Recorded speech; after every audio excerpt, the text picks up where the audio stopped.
Quelle ne fut pas la déception des Parisiens et des amoureux du spectacle en apprenant que le Lido, mythique cabaret de l'avenue des Champs-Élysées, allait fermer ses portes. Les admirateurs de show s'apprêtaient à faire une croix sur les merveilleux tableaux proposés par l'institution grâce à laquelle ils en prenaient régulièrement plein les yeux.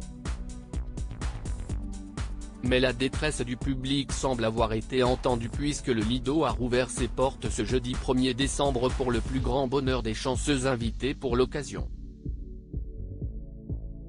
D'ailleurs, le Lido a changé de nom et se fait désormais appeler Lido de Paris. Pour honorer un tel événement, les directeurs ont fait appel à la célèbre comédie musicale Cabaret sous la direction artistique de Jean-Luc Choplin, une nouvelle production de cabaret, mise en scène et scénographiée par R. Carson à qui l'on doit notamment les shows Singin' in the Rain ou encore My Fair Lady. Ce spectacle, personne ne voulait le louper. Les people ont donc été nombreux à se présenter devant les portes du Lido de Paris pour assister à l'événement. Seul, à deux ou en amoureux, le bonheur et l'amour du spectacle étaient au rendez-vous. Défilé de vedettes au Lido de Paris. Carole Bouquet a assisté au spectacle en compagnie de son amoureux Philippe Serret de Rothschild avec qui les câlins et les gestes tendres ont été nombreux. Claire Chazal, venue seule, avait misé sur la sobriété.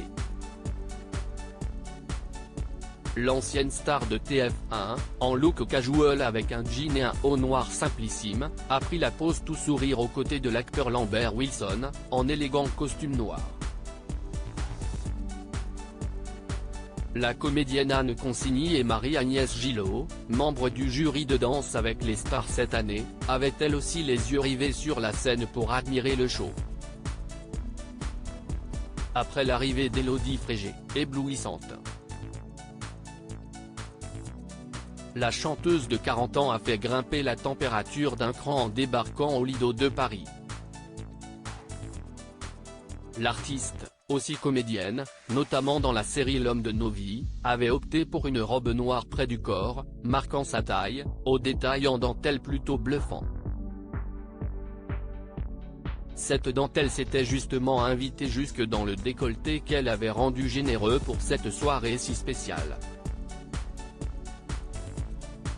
Une élégance à toute épreuve qui allait de pair avec son magnifique carré roux, qui lui donnait l'allure d'une femme tout droit sortie des années Charleston. Élodie Frégé a prouvé une fois de plus qu'à chacune de ses apparitions, elle ne laissait personne de marbre.